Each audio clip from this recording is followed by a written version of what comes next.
You can see what those are. Under number 2, meeting Chris Tracy, shipment attorney, regarding rolling average. I've shared that information with some of the folks who would really like to be a part of the conversation for the next meeting that we have. But some of the big pieces that he shared, he did some research and he reached out to the Connecticut Board of Education, State Board of Education.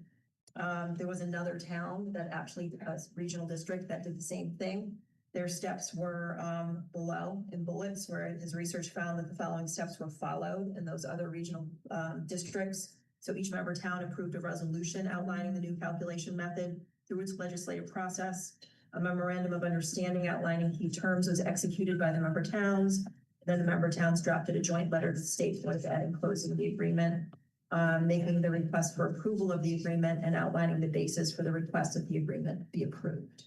So that was encouraging, and he is, able to meet with us and have conversations about any next steps that I wanted to forward. So it seemed a lot less cumbersome and labor intensive than changing legislation and things like that. So that was positive. Before you move on, I just want to make sure all of our board members know what we're talking about with the rolling averages. How did you just Because it's, so essentially we're looking at a different way to fund the regional school districts so that individual towns are not hurt so bad during years when they have more students than they had before.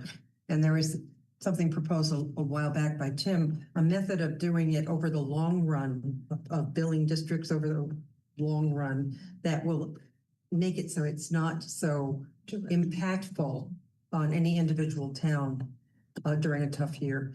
That's simplified, but that's it in a nutshell, because I don't think we've talked about it enough with newer people. Thank you. And the current process, just to show the contrast, is that right now your percentage, each town percentage is based upon their enrollment.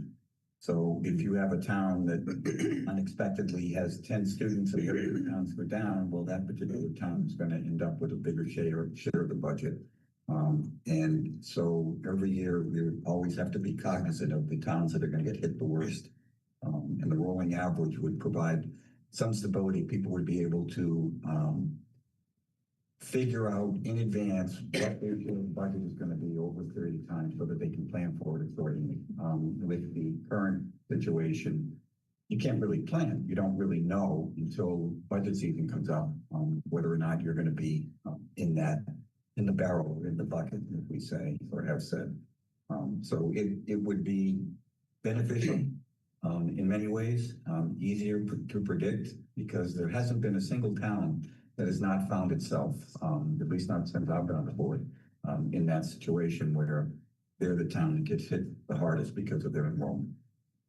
So I'm wondering if we would want to formalize a little bit with like an ad hoc committee of folks who would want to be a part of having the conversations with the member towns, because I think that might be the next step. But I'd like to have an ad hoc committee of folks to have the conversation about what our next best steps are. What process do we want to follow so we can get it started? I would participate in that. I would say. And then having in writing the language we need to clearly describe it. Yeah, Okay, no, okay. I'd be interested, and also it'd be great to reach out to the regional school district to see maybe if they'd be willing to share what they submitted as sort of a guideline. I think We got from the lawyer. we do. We have Yep, that we have that. specifically. Okay. Yeah. Is that's what you said in the end? Yeah, that's their paperwork. So you had the demonstration.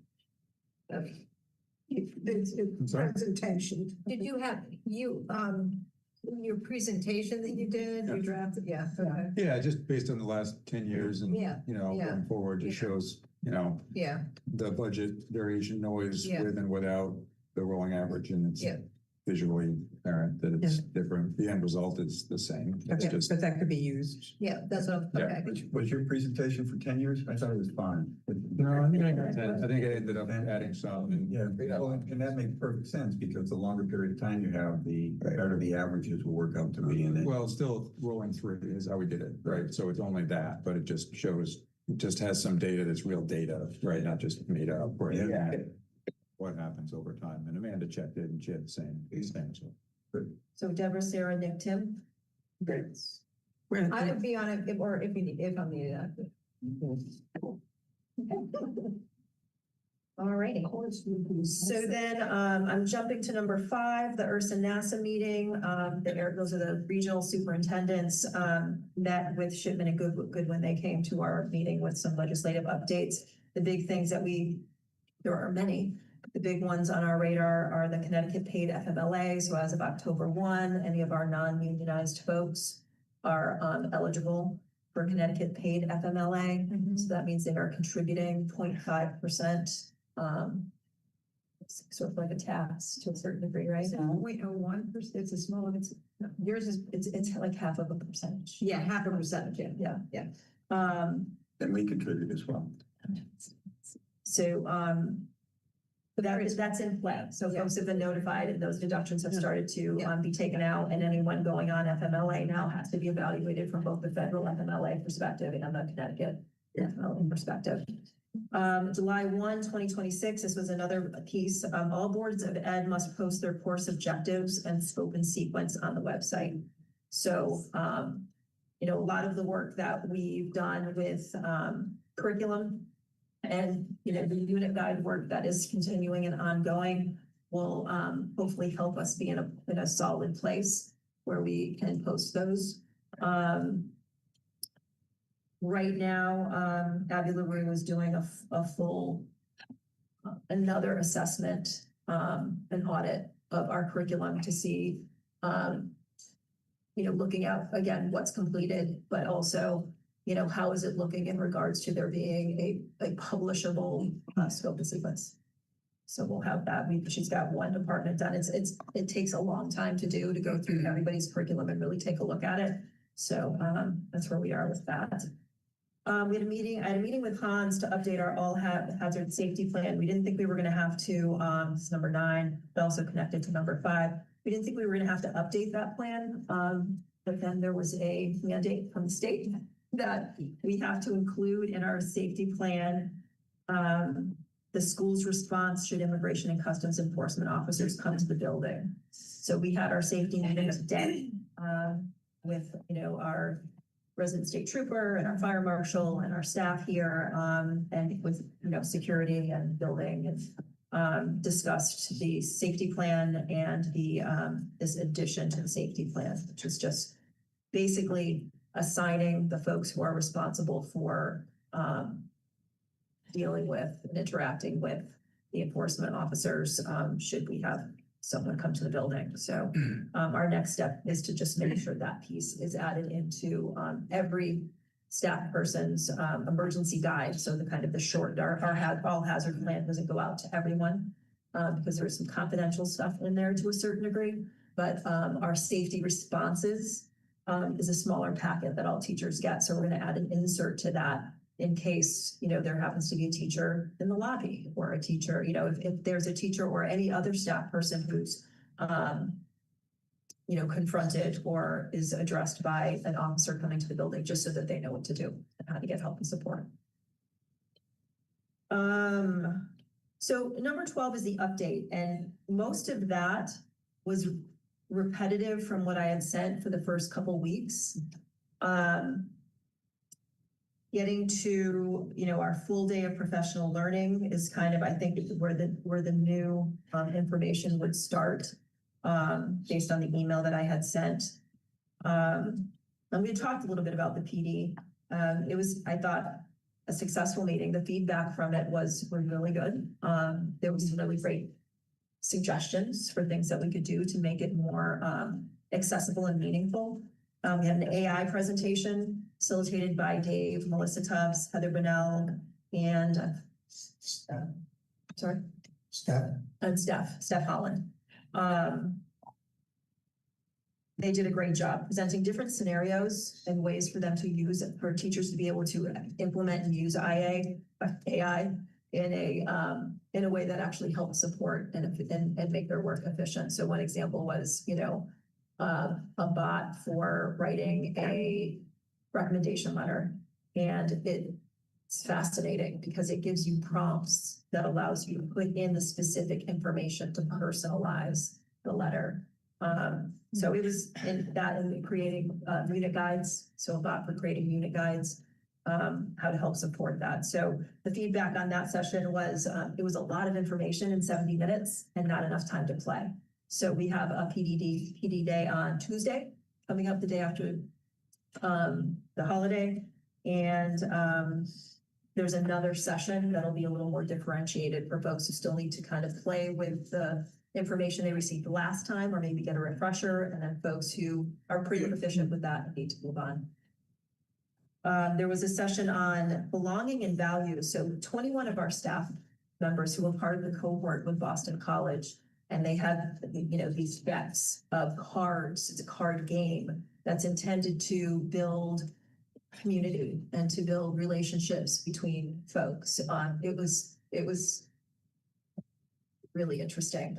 I was very excited to get to participate. You can share as much or as little as you want based on the prompts that you have, but it really, I think it gave, from my perspective, it gave me an opportunity to hear about who people were in a depth that I would not necessarily get to know, but also to provide some positive feedback on like what we heard about who they are. And I believe, based on some of the feedback from that, most folks loved it. There were a few folks who said that they were not super comfortable, I think, with the interpersonal kind of conversation. But we are going to continue with that next week as well. And then there was a session that Lou and I facilitated to take a look at the climate and culture and how it intersects with policy. And, you know, we used a suggestion from one of the staff who had attended the climate and culture meetings, who talked about a quadrant activity for how do we prioritize and demonstrate what we value, as far as, you know, the first part was for the policy components. So, you know, unit guides, is it urgent and important for student learning? Is it not urgent and important for student learning? And the other two quadrants, and, you know, they could have, if people didn't agree, they could put those into different quadrants, but it just, that conversation started around what is it that they're working on, and where are they finding that there's value or not to certain things. There's also a second part of the exercise that we need to get to that day, but we're continuing with as we go forward. So some folks got to it during the faculty meeting that we had, because we did continue that. But there was another quadrant piece just on the tasks. What are the discrete tasks that you do day to day that, you know, are part of the work? You know, some might be in the job description for a teacher, some might not, but where do those fit into those quadrants, as far as, are they urgent and important for student learning, or are they in the, you know, the fourth quadrant, which is not urgent and not important for student learning? So I included in the packet, you have the professional development back to school schedule and agenda from our 2 days of convocation. One thing to look at as we, you know, are really focusing in on, again, the policy implementation is, you know, time that folks got to work with their departments around course expectations, unit guides, reassessment process, and homework expectations during those first couple of days. There's the professional responsibility time was time that folks could continue that work, but they had choices of things that they could work on during that time, but that was for them to decide what their professional need was. And then the same on the second day. We spent the first couple hours just clarifying some of the items, so the grading and reporting policy, as well as, you know, the artificial intelligence, the guidelines that have been created by the subcommittee, you know, our cell phone rules, Hallway passes, just reminding folks of the processes within the building. And then, again, professional responsibility time for a good part of that day. I included the culture and the climate and culture activity that Lou and I facilitated, so you can take a look at that and just see what was involved. And again, on next week, we're going to be working off of that to dig in a little bit deeper to further come to some consensus on what the priorities are. So we're getting kind of closer and closer to being on the same page. It is really interesting. It was interesting in our administrative groups as well. there's some language, what is urgent? Urgent can mean different things to different people. Not everybody was in the same place. So the conversations that happened as a result really allowed for some clarification. I think in our next meeting, we're going to be putting departments together to really take a look at, share what they created as departments and see what they can do to look at where are we the same, where are we different, and what are some suggestions and things moving forward. Some departments did an absolutely amazing job. And you can tell that it was really, really thoughtful work and came through with some very thoughtful suggestions and some resolutions. Any questions? It's been a busy month and a half. Yeah, what seemed to be the biggest pain points from your perspective? Like conversation. I don't know that I could talk to pain points at this point. I think,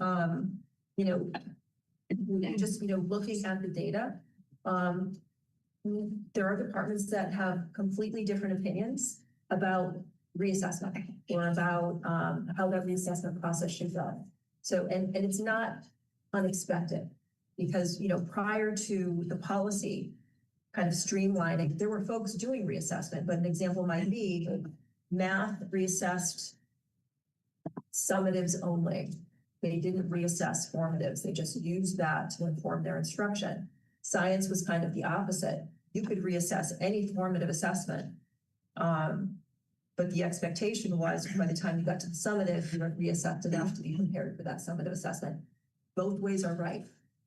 So there's no right or wrong to it, but they're just in different places, and we have to have some sort of commonality in our practices so that kids know kind of what to expect. There needs to be some consistency. So I don't think it's pain points. I think it's just, this is our opportunity to really have the deep conversation around what do we do and how do we come to consensus about what we do moving forward, or provide suggestions to the policy committee around what they'd like to see perhaps in the next iteration of the policy. Just a follow, did you feel that there were some good solutions that were brought up in conversations that you think might come to policy? Absolutely. Absolutely. As it relates to reassessment? Mm-hmm. Yeah. I kind of want to wait till we see, till we come together and go through the process again. But yeah, there was some really, really good feedback and very good suggestions. Yeah, Thank you. it's exciting.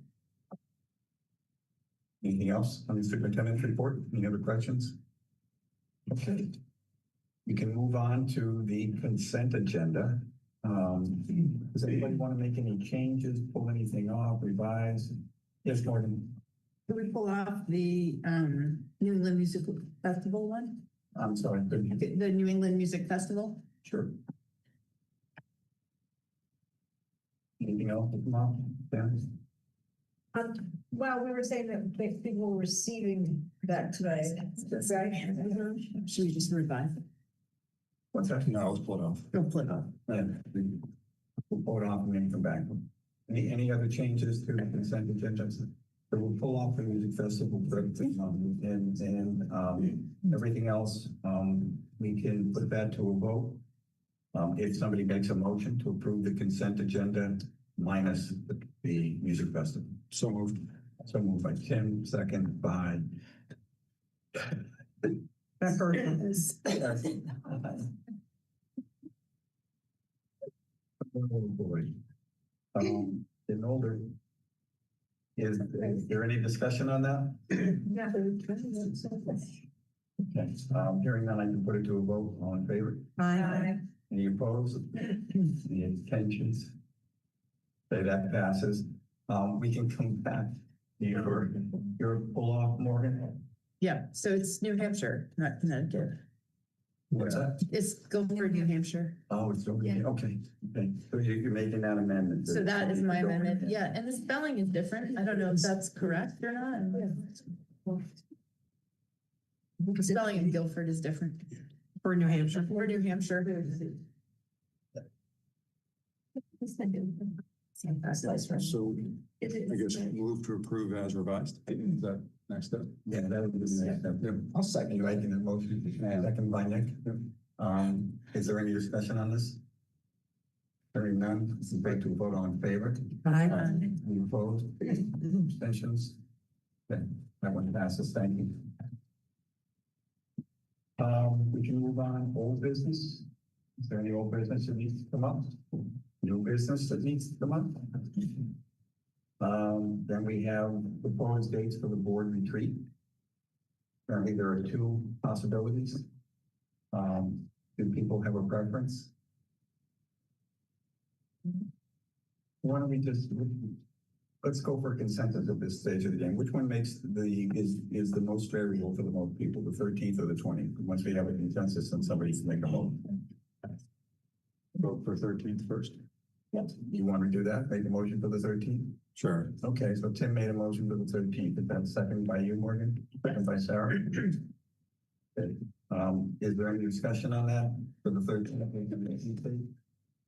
All right, hearing none, I can put I that. have a little discussion. Excuse me? Yeah, just may not be able to make the 13th, but I mean, I'll try. That's just my discussion. I wouldn't be able to make the 20th, so. Oh, all right. Okay. Okay, You definitely can't make the 20th. No, You might not definitely. be able to make Exactly. the yeah. 13th. got it, got it. Any other discussion? You might have an exam. No, I have to go some. All right, then we can put that to a vote. All in favor of the 13th as the date of the board retreat? Aye. Do we vote? Opposed? I mean, I'm in favor of it. You're for opposed to the 13th? Yeah, why not? Just said you can't be there for the 20th. I know, but make sure you Hey, how often do you get to vote no? I mean, no, You have two choices. Any abstentions? not gonna keep it from this thing. Just want to make sure. Then the motion passes Okay, maybe I'm gonna vote for it. despite the opposition. Kim, you can come. Yeah, there you go. All right. You can come in his place. There you go. We can have a short executive session to discuss a personnel matter if people are willing. So I would certainly entertain a motion to go into executive session. It won't be long. So would somebody want to make that motion? Make the motion about it. Is there a second? Julie, okay, Julie, you got the second. Can have the motion. Is there any discussion on that? Hearing that, we can go into, take that, As an aye. yeah, we can put it to a vote, all in favor. Aye. Okay. Go into executive session.